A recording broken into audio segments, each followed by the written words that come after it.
අපි තාම ඉන්නේ මෙතඩොලොජි සෙක්ෂන් එකේ. මේක ඇවිල්ලා part 3. එතකොට ඔයාලා ඕනම software engineering project එකක් කරද්දී අනිවාර්යෙන් file structure එක දාලා ඉන්න. ඒ කියන්නේ මොකද්ද ඔයාලා කරන framework එකේ තියෙන file structure එක. දැන් මම මෙතන prototype 1 කියලා folder එකක් හදලා ඒක ඇතුලේ etc wav web folder එකකුයි හදලා තියෙනවා. මේ ඇතුලේ ඔයාලට පේනවා test file IDs තියෙනවා, test transcription තියෙනවා, ඒ වගේම train file IDs තියෙනවා, train transcription තියෙනවා, prototype dictionary එක තියෙනවා, filler එක තියෙනවා, language model එක තියෙනවා, phone කියලා file එකක් තියෙනවා. මේවා මොනවද කියලා එකින් එක ඔයාලා විස්තර කරන්න ඕනේ අනිවාර්යෙන් research එක කරද්දී.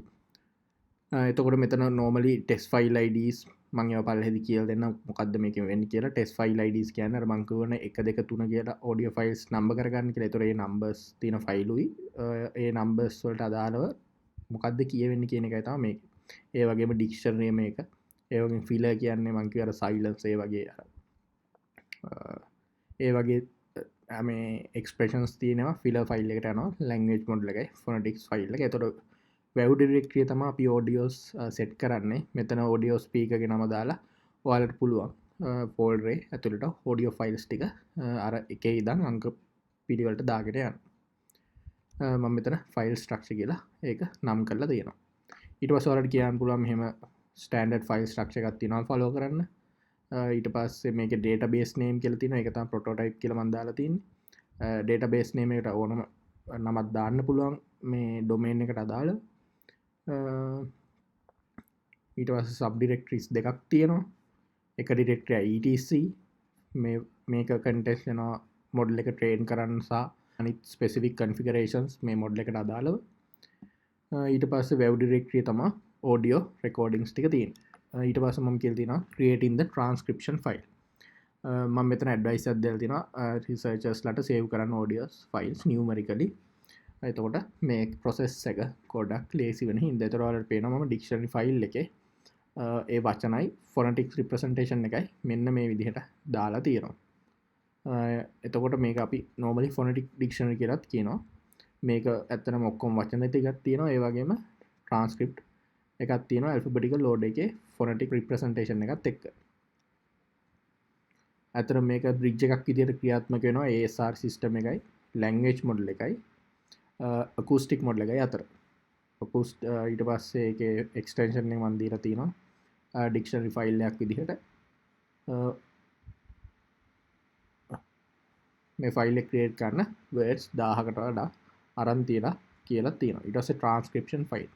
අතර මේකෙදි වෙන්නේ මම කිව්වනේ අර test train transcription කියලා දෙකක් තියෙනවා.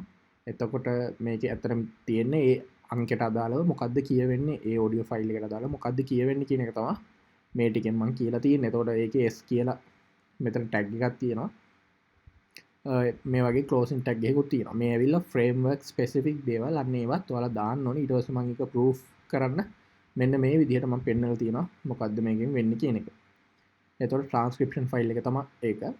ඊට පස්සේ මම උදාහරණයක් කරන් දෙනවා 26 වෙනි figure එක ගන්න කියලා. ඊට පස්සේ මේකේ මම කියලා දෙනවා මොකද්ද මේකෙන් අදහස් වෙන්නේ කියලා. එතකොට 301st training utterance එක තියෙන located in the 60th audio clip in the directory Haritha. ඊට පස්සේ test transcription එකලත් එහෙමම මම දෙයක් කියලා තියෙනවා. ඒ වගේ file ID files වලත් තියෙන්නේ අරකෙම folder එකත් එක්ක ඒ audio file එකේ නම. ඊට පස්සේ filler file මම කියවනේ non linguistic word sounds. ඒ කියන්නේ silence එක, cough එක, inhale එක. Method for example when you breathe there is no particular word for it but some sound is generated. ඊට පස්සේ අනිවාර්යෙන් මේක handle කරන්න ඕනේ. එහෙමත් නැත්නම් ASR එක මේ model එක try කරනවා ඒ sound එක ළඟම තියෙන word sequence එකත් එක්ක match කරලා අපිට output එකක් දෙන්නේ. ඇත්තට මේක inaccurate recognition එකක් වෙනවා. මොකද මේක ඇත්තටම අදාළ වචනයක් නොවේ හින්දා. එතකොට එහෙම වගේ utterances ඒ වගේම silence එක, laugh එක මේ වගේ දේවලුත් අපිට model එකට දෙන්න පුළුවන් වෙනම specifications අනුව. එතකොට ඒ වගේ ඒවා handle කරන්න මෙන්න මේ filler file කියන එකේ. එතකොට මෙන්න මේ වගේ ඔය හැම එකක්ම detail oriented විදිහට දෙන්න ඕන ඔයාලගේ thesis එකේ. මේ තියෙන inhale වගේ දෙයක් කොහොමද අපි model එකට දෙන්නේ කියන එක.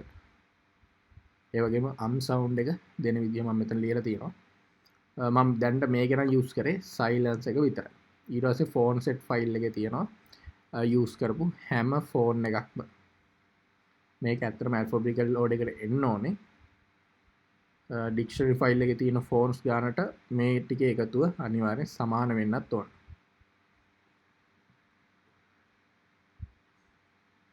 ඊට පස්සේ ලැන්ග්වේජ් මොඩල් එක ඇත්තට මේක තමයි පළවෙනි කොම්පොනන්ට් එක ස්පීච් රෙකග්නිෂන් සිස්ටම් එකේ මේක කන්ටේන් වෙනවා probabilities of words and sequence of words. මේක ඇත්තටම පෙන්නනවා probability එක ඒ word sequence එක. ඒ වගේම කොච්චර frequently ඒ word එකක් හරි එහෙම නැත්නම් ඒ words combination එකක් appear වෙනවද කියලා. ගොඩක් වෙලාවට අපි මෙතන මම කියවනේ 3 words combination එකක් තමයි ගියේ. ඒ කියන්නේ මම අර කලින්ම උදාහරණයක් කිව්වා triford method එකට තමයි මෙතන යන්නේ කියලා. ඒතර combination එක represent වෙනවා n-gram කියලා term එකකින් 2-gram කියන්නේ 2 word combination එක. ඊට පස්සේ decoder එකට මේක දැම්මම එයා දැනගන්නවා මොන words දෙකද ඇත්තටම recognize කරගන්න possible වෙන්නේ කියලා. CMU එක ඇත්තටම online tool එකක් තියෙනවා මෙන්න මෙහෙම අපිට generate කරගන්න පුළුවන්. මේක ඇත්තටම log 10 පාදයට තමයි මේකේ probability එක අපිට මෙතන දීලා තියෙන්නේ. එතකොට අපිට මෙතන බලා ගන්න පුළුවන් n-gram 1 2 3 කියලා දීලා තියෙනවා. ඒ වගේම මෙතන probabilities වගේම ඒක log වලින් තමයි මේක දාලා තියෙන්නේ. language model එක ඔයාලට බලා ගන්න පුළුවන්. ඊට පස්සේ ඔයාලට මම කියවනේ docker container එකේ මම හැදුවේ කියලා. අනිවාර්යයෙන්ම ඒතර transferring host files to docker container. දැන් මෙතන අපි අනිවාර්යයෙන්ම අපේ හදාගත්ත files ටික docker container එකට දාගෙන ඉන්න ඕනේ. ඊට පස්සේ මම කියලා තියෙනවා command එකත් එක්ක කොහොමද ඒ transaction එක වෙන්නේ කියලා. ඊට පස්සේ configuring the model training file. මේක අනිවාර්යයෙන්ම කරන්න ඕනේ. මෙතනදී අපිට අවශ්‍ය විදිහට configure කරගන්න පුළුවන් training files ටික. මෙන්න මේ විදිහට. මෙන්න මේ වගේ දේවල් අපිට change කරගන්න පුළුවන්. මේ දීලා තින්නේ parameters ඒ ටික ඔයාලට නිකන් බලන්න පුළුවන්. මේ Gaussian කොච්චර density එකක් ඕනද number of xenons මේ වෙයිල audio engineering පැත්තට යන ඒවා. ඉතින් මම එකින් එක details ගන්න නැහැ. මම මේ සාමාන්‍යයෙන් හැම එක්කෙනාගේම අදාළ දෙයක් කියන්නේ ඔයාලා machine learning model එකක් හරි මොනවාම හරි කරනවා නේ. ඒ වගේ තියෙන අදාළ ඔක්කොම parameters hyper parameters ගැන ඔයාලා ලොකු idea එකක් තියෙන්න ඕනේ. ඒක අනිවාර්යයෙන්ම සඳහන් කරන්න ඕනේ ඔයාලගේ thesis එකේ. ඊට පස්සේ දෙන්න තියෙනවා database name එක මම දීලා තියෙනවා. මේ තියෙන්නේ ඊට පස්සේ තියෙන paths හදන විදිහ ඒ script එකේ. ඊට පස්සේ audio file තියෙන format එක අනුව අපි වෙනම select කරන්න ඕනේ. දීලා මොකක්ද අපි දාන extension එක කියලා මෙතන WAV එකට අදාළ extension එක තමයි පාවිච්චි කරේ.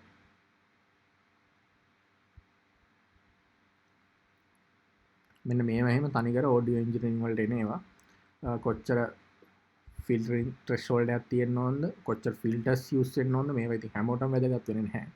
ඒ වගේම bound well algorithm එක මෙතන දාලා තියෙනවා. ඊට පස්සේ minimum iterations, max iterations ඒ ටිකත් මම මෙතන දීලා තියෙනවා.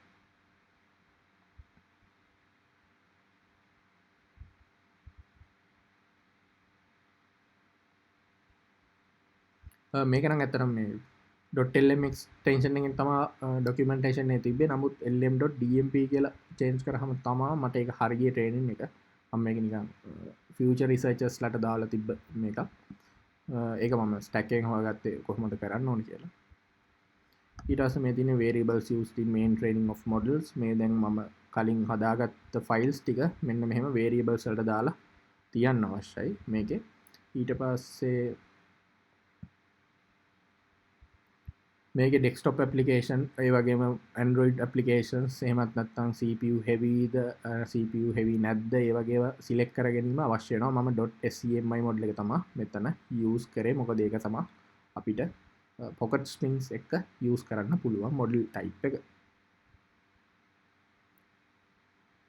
ඊට පස්සේ මේවා නම් ඇත්තටම xenons මේ audio hours කොච්චර තියෙනවද ඒවට අදාළ densities මේ ඇවිල්ලා මම documentation එකේ ගත්ත figure එකක් දීලා තියෙන්නේ.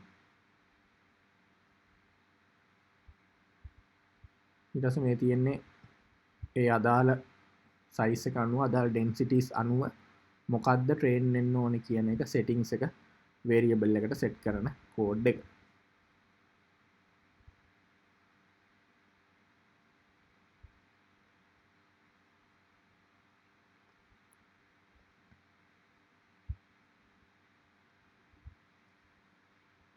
මේක ඇවිල්ලා context dependent model එකක් ට්‍රේන් වෙන හින්දා මොකද command based නෙමෙයි මේක අපිට number of different kind of words අවශ්‍ය නැහැ. කියන්නේ එක command එකක් කියන එකක් දෙකක් නෙමෙයි වචන ගොඩක combination එකක් හින්දා මේක මෙන්න මේ විදිහට context dependent model එකක් විදිහට තමයි ට්‍රේන් කරන්න අවශ්‍ය වෙන්නේ.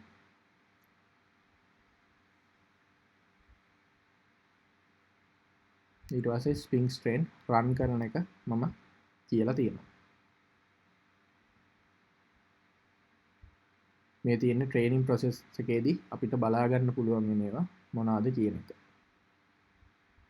මෙහෙම දුන්නාම අනිවාර්යෙන් ඔයාලගේ තීසිස් එක බලන කෙනා දන්නවා මේ රිසර්ච් එක හරියටම කරලා තියෙනවා. ඇත්තටම ගොඩක් ලොකු නොලෙජ් එකකුත් තියෙනවා කියන එක. ඒ හින්දා හැම එකින් එකටම ඔයාලා ට්‍රේනින් වෙන ඒවා වුණත් ස්ක්‍රීන්ෂොට්ස් දාන්න. දැන් මම බෝම් වෙල්ච් ඇල්ගොරිතම් එකෙන් ගවුසියන් මොඩල් ටික ට්‍රේන් වෙනවත් මෙන්න මේ විදිහට දාලා තියෙනවා.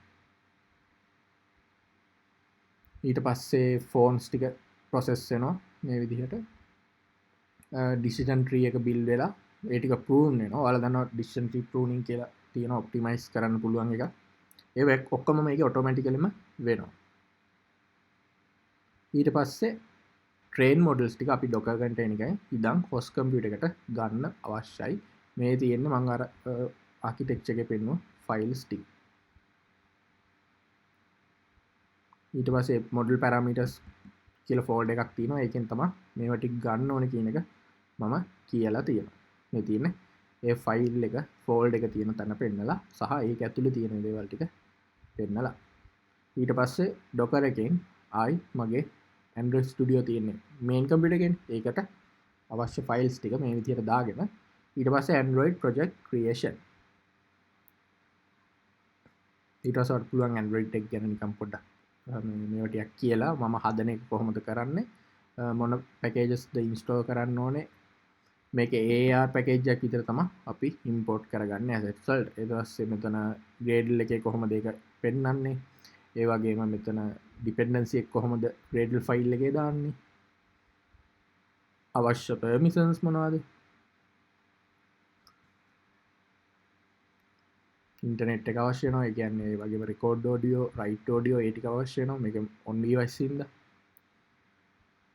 ඉන්ටර්නෙට් එක මට අවශ්‍ය වෙන්නේ නැහැ. ඉන්ටර්නෙට් එක අවශ්‍ය වෙන්නේ අනිත් කොම්පොනන්ට්ස් එක සෙට් කරන්න. ඊට පස්සේ මේ තියෙන්නේ ෆයිල් ස්ට්‍රක්චර් එක.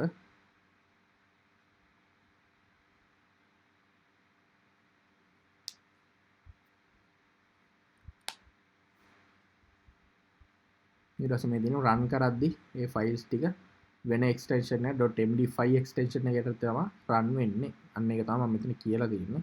මේ දින අපේ prototype 1 ඒ section එක. ඊට පස්සේ grammar file එකක් හදන්න පුළුවන් easy access වලට මෙතන. එතකොට ඉතාමත් ඉක්මනට මේක translate වෙනවා. ඒ කියන්නේ commonly use ඒවා අපිට මෙතන දාලා තියන්න පුළුවන්. එතකොට මේකත් එක්කත් මුලින්ම මේකෙන් බලලා තමයි ඊළඟට වෙනම අර ඇතුලේ තියෙන ෆයිල්ස් වලට යන්නේ. එතකොට කොච්චර ඒ කියන්නේ කොච්චර මැච් එකක් තියෙනවද කියලා probability එක බලලා හින්මාකෝ මොඩල් එක යටතේ ගිහින් තමයි මොඩල් එකෙන් output එක එන්නේ. ඊට පස්සේ main activity එක තියෙනවා.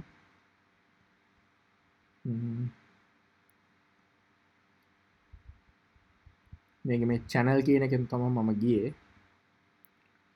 අර hey siri වගේ මෙතන අපි ඒකේ hey siri වගේ මෙතන care කියන word එක තමයි මුලින්ම කියන්න ඕනේ ෆෝන් එකට. එතකොට තමයි ASR system එක initialize වෙන්නේ. ඊට පස්සේ මේ තියෙන්නේ මම ගහපු code වල මම snippet ටිකක් දාලා තියෙනවා.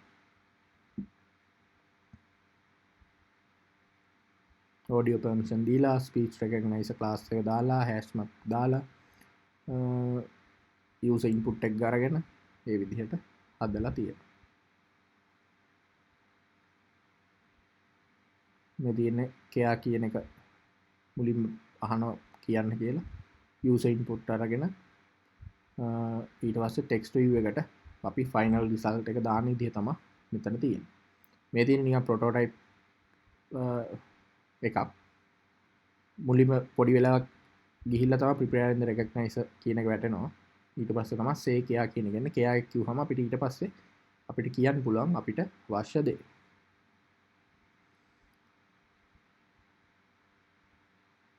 මෙතන permission check කරනවා. ඊට පස්සේ e challenge task setup එක එනවා මෙතන. මේ තියෙන අපේ model file එක ගන්න ටික, ඒ වගේම gram files ටික ගන්න ටික, ඒ වගේම ඒවෙන් output එක ගන්න විදිහ. එහෙනම් ඊළඟ වීඩියෝ එකෙන් ආයෙත් හම්බ වෙමු.